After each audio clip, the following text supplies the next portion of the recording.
Okay, we're going to be using color in different places in our website. The other thing we're going to use color for is in the background. When we're talking background, we're talking the background of the web page itself. So let's go ahead and play around with that. So you can specify a background color like a solid color, or you can specify a background image. Now, again, if we go to CSS and we go to CSS Home, and it's easier if I make this a little bigger and I click on backgrounds. The CSS background property are used to define background effects for elements. Like when you want to find a background element for the entire page, what you're going to do then is the selector is going to be the body, the everything that appears on the web page. So, for example, if I want the background color of every single one of my web pages to be light blue, I would do something like this. So let's go ahead and copy that code and paste it into our CSS page. So it looks something like that. Again, these colors aren't going to be pretty. So, and then let's go ahead and hit save. And I, for some reason, lost my link to my website, which doesn't make me happy. But let's go ahead and open the home page. And there it is. That's how the blue is showing up. But this is the home page. And if remember, this is applied to every single one of the pages. So that's why it's consistent. Every time it sees a body tag, it will style it blue. Now, my personal feeling is I really don't care for a solid background color. And it doesn't really matter whether you do this or not, but I wanted to give you the option. You can also use a background image, and it is really nice, I think, sometimes to use a textured background image. But if you're going to do something like that, you really want to pick something that's light in color. So if I go here and look at the light blue family, what I want to do is I want to pick something that is not very busy and is very light. And I don't want to make this a big saga. I actually saw one on the first page that I'm thinking of using. Let's go back to the first page. I like this one right here. So this is an image file. It's very small. And what the browser will do is 128 by 128 is only going to be a small part of the screen. But what it'll do is it'll repeat this image over and over again so it looks like it's solid. You should only use sites that are specifically designed for backgrounds. And this is one of those sites. If you just try to use a regular image and repeat it, it can be very annoying.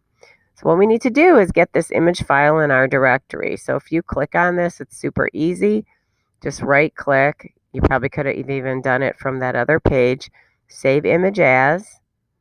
And you want to make sure you're in the demo website directory. So you just have to remember the name of the file, lblue003, and hit save. Now, how do we do this? So let's go back to our styling. I'm going to go back to backgrounds. And if you go down, there is an example of this. Background image. The background image property specifies an image to use as the background of an element. By default, the image is repeated so it covers the entire element. The background image for a page like this can be set like this. Now, this is the property, and then the colon, and here's the this is the value. This is actually JavaScript. But at the end of the day, all you really have to do is put the name of the image in between the double quotes. So let's just go ahead and I'm going to copy this and I'm going to go back to my code and I'm going to replace that background color one because I don't really even want to do that anymore. And let's make this a little bigger. And so if you recall, the name of our file is lblue 003.jpg. I believe that's right. And if you want to check that, you should be able to just go in the folder. Here's my folder, and there it is, lblue003. That looks right.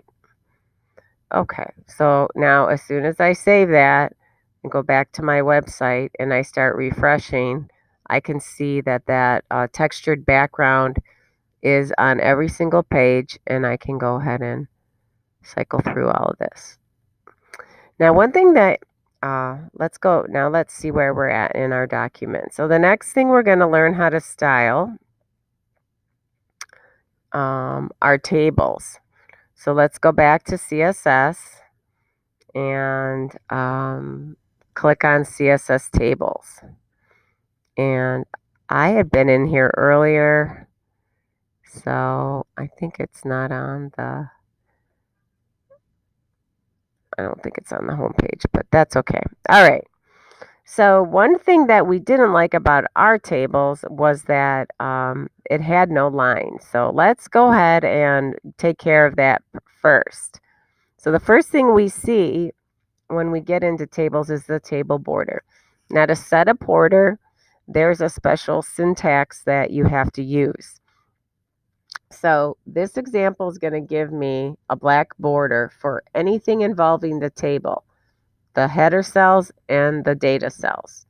So if you just want to go ahead and give that a whirl, we can, let's just copy this code right here. Now, one thing you'll notice is this is going to apply, if you want it to apply to multiple elements, all you have to do is separate them by commas. So let's go ahead and copy this. So we're going to copy, going to go back to our styling and paste that in. So we'll be able to see an effect right away.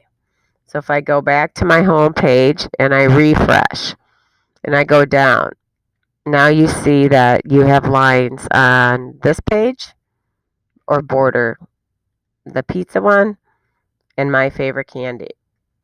And I got to get rid of some of these. Too many. Okay, so back to our styling. Now you'll notice that there, because we said put it around the header and the data cells, it's like everything is outlined. Now there's another command called collapse. The border collapse property sets whether the table borders should be collapsed into a single border. So let's try to see what happens when we just try to style the table with that property. And we'll go ahead and save.